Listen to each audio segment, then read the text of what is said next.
तो देखो समीकरण बनाने के लिए क्या करेंगे, पहले जो एक तरीका से भिन्न है x/2 प्लस 2y/3 बराबर -1, तो ये एक तरीका भिन्न है, इसे सोल्व करो पहले। तो 3 का गुणा हो जाए x में, तो ये हो जाएगा 3x प्लस के 2 का गुणा इधर हो जाएगा 2y में, 2 दूनी 4y। ठीक है, अब इनका नीचे आपस में गुणा 2 3 6 बराबर माइनस का 1 है। ठीक है, तो ये 3x प्लस के 4y बराबर 6 का 1 में गुणा हो जाएगा, तो माइनस के 6 हो गए। ठीक है, ये बात समझ में, ये बन गया हमारा समीकरण 1। ठीक है, अब दूसरा देखो दूसरा क्या दिया गया इसमें, x माइनस के y/3, तो x माइनस के y/3 और बराबर कितना दिया गया 3। ठीक है, ये दिया गया, तो देखो इसके नीचे 1 मान लिया, यही भिन्न बना ली हमने। इधर देखो, तो 3 का गुणा x में करेंगे तो कितना हो जाएगा 3x माइनस 1 का गुणा y करें तो 1y बटे इनका आपस में 3 एकम 3 बराबर 3 दिया गया। तो देखो, तो ये तो हो जाएगा 3x माइनस के 3y बराबर 3 3 का 9, ये हो गया समीकरण 2। अब इन दो बन गए समीकरण। अब देखो, पहले हम विलोपन विधि लगाते हैं। क्या लगाएंगे, विलोपन विधि। तो देखो विलोपन विधि से कैसे सोल्व होगा, विलोपन विधि।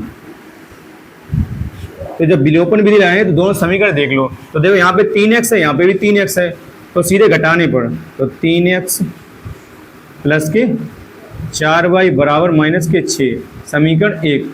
ठीक है, तो घटाने पर जब हम इनको घटाएंगे तो देखो ये चिन्ह बदल जाएंगे, ये हो जाएगा माइनस का, ये भी माइनस का, ये हो जाएगा प्लस का। तो देखो ये माइनस के 3 है, प्लस के 3 इधर घट जाएंगे। यहाँ पे देखो माइनस के 4 माइनस के 1, तो हो जाएंगे माइनस के 5y माइनस के 5y। और देखो 9 6 15 हो जाएंगे, प्लस के 15, तो 5 से कैंसिल हो, 5 3 15, तो ये हो जाएगा y बराबर माइनस के 3 आएगा। अब y की वैल्यू जो है चाहे समीकरण 1 में रख दो चाहे समीकरण 2 में रख दो, बताओ किस में रखें हैं। तो ठीक है, y का मान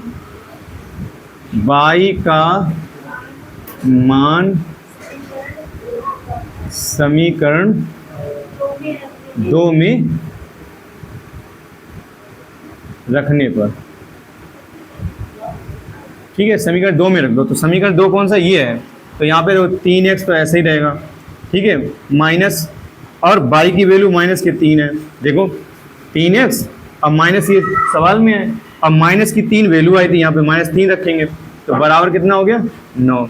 तो ये तो 3x, ये माइनस माइनस प्लस के 3 बराबर 9, 3x 3 उधर चला जाएगा तो माइनस का 9 माइनस के 3 बराबर कितने बचे यहाँ पे 6, तो 3x बराबर 6 दिया गया है ना, तो 3 दूनी तो x बराबर 2।